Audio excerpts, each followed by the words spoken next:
Kaugnay niyan, sinimulan na ng Department of Public Works and Highways o DPWH ang Oplan kontra baha sa Estero de Sunog Apog sa Tondo, Maynila.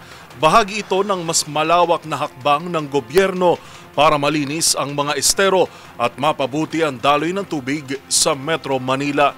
Tinutukan yan ni Boy Gonzales. Inilunsad ng Department of Public Works and Highways ang Oplan na kontrabaha sa Estero de Sunog Apog sa Maynila bilang bahagi ng pinaigting na kampanya ng pamahalaan laban sa pagbaha sa Metro Manila.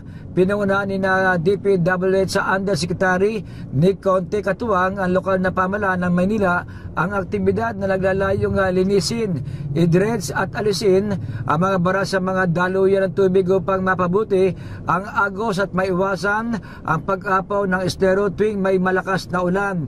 Ang paglulunsad ay alinsunod sa direktiba ni DPWH Secretary Vince Dizon na pabilisin ang implementasyon ng mga proyekto sa ilalim ng Oplan na kontrabaha upang mabawasan ang epekto ng pagbaha at maprotektahan ang mga komunidad sa mga flood-prone areas ng Metro Manila.